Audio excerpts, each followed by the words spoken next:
Skills and Gear.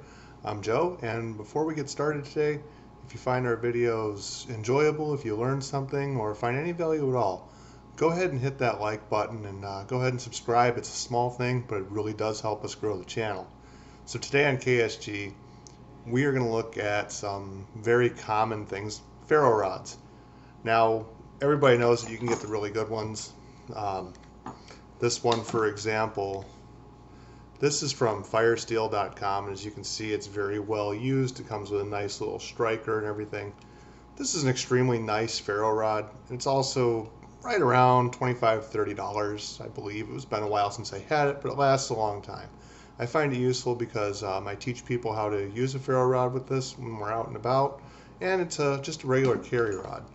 The other end of our spectrum are more like these, and this is a heavily modified duct tape handled version of the common Coglins with the small striker.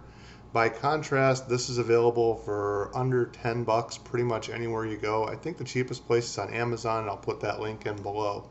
And that's for one 5/16 rod. And they do last a good long time. Now, continuing down the order here, you can get this pack of Westlake Tactical pack of 8 5/16 fire rods from Amazon. I'm sorry, I call them fire rods. Ferro rods from Amazon for about $11 right now shipped if you have Prime. So that's really cheap. Now, normally in the world of ferro rods or fire steels, wherever you want to call them, you kind of get what you pay for, but every once in a while you do find a great deal, and these ferro rods from Amazon did turn out to be a great deal, as we will see. Before we get started, I'd like to address a common misconception, and that is that you need to have a special carbon steel striker or anything. Let's take a look at this basic Coglin striker for a second. As you can see, it's just a piece of saw blade that's got the paint removed from one end. It's supposed to be saw blade. It comes with Coglins. This is just some sort of pot metal. But it has squared edges, which really is what's important. We can see that repeated again on the very fancy firesteel.com. Now, not all fire rods come with strikers like that multi-pack. So most of the time what we use is the spine of our knives, which, as you can see on this Mora knife, this is a Craftline Robust, I believe. I just took a file to it and I flattened that out and squared it off nicely. It's kind of a 90-degree spine. It gives you a good sharp edge. And that is the trick to great sparks. You can see this one, this is a Mora Light My Fire that actually comes with its own fire steel. Stainless steel knife with the exact same squared off spine, except this one comes done by Mora. Both great knives, high value. They're nothing terribly fancy, but it does put to rest the rumor that you need to have high carbon steel to spark that. So what we're going to go out and do is we're going to go take a look at the Coglins fire rod, the Firesteel.com fire rod, and the Westlake Tactical, an example out of that. And we're going to compare how they throw sparks using the different kind of scrapers and that, so that you can get a good idea if you want to spend your money on a more boutique fire steel, or if you want to kind of equip a group of people with them. So with that said, we'll journey outside because it's a beautiful day. We'll go out into the wilds of suburbia and we'll do a little backyard bushcrafting. Okay, so here we are. We're ready to test out those fire steels now. So we'll start with the boutique fire steel.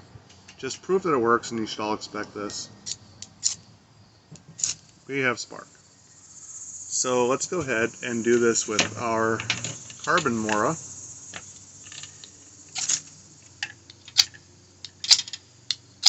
Spark without issue, other than operator error. Let's go ahead and try with our stainless. Alright, so I think we've put to rest that we need carbon steel. So now, let's go ahead and do a quick little comparison. We've seen this one. Let's take a look at the Coglins, and we'll just strike that with the stainless, since this is most likely the most similar thing to what you'll have. Pretty good spark, and with its pot metal, so this will be your other likely type of metal. Again, pretty good spark. Now this isn't the technique you'd use to start the actual fire. I do have a whole separate video that I will link there on tinders and fire extenders where you kind of see a better method for doing that. This is just testing spark. So now we come to our budget, our under $1.50 a piece ones. How will it do with more? As you can see, I've already scraped off a little of the protective coating. You're going to have to do that before you get a spark.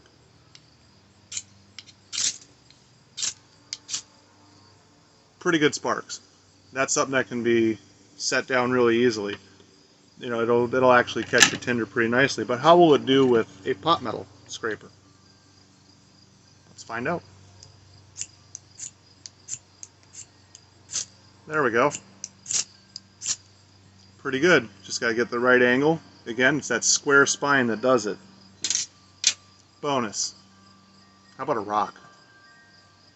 Got to feel around, kind of find a sharp edge. Well, we can get some little sparks off most of it. So there we have it.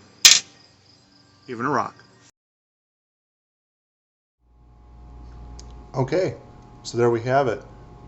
We've tried the budget fire steel and compared it to both the Coghlan's, which I think is kind of the original one that was out. It's available pretty much everywhere, and the firesteel.com. And based off of what I saw, I'd say that it compares very favorably, especially when you consider the price. We will link to all three of these in the video description below. Regarding strikers, so what we found out is really a metal striker is best. Although the rock does make some sparks, it's not what I'd recommend.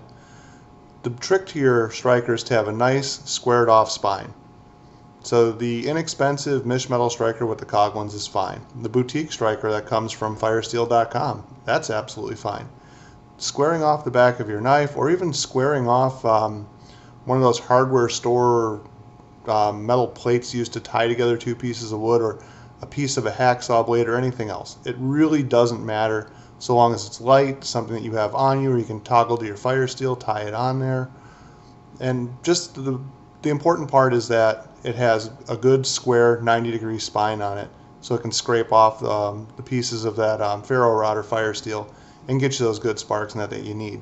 As a nice little bonus, if you're actually prepping to start your fire off of like a one-stick fire and you need to get some fine shavings for wood, that good square spine can also be used to make some nice wispy light feathers, if you will, off the wood that are much more likely to catch the spark the first or second time out.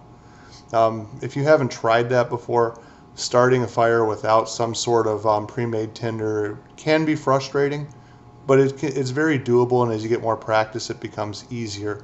Let me know if you'd like to see a video on that, on some of the prep and everything, because that is something we can delve into a little deeper and make.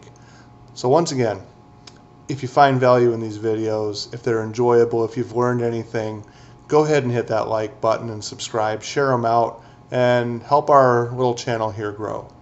Thanks again for watching KSG.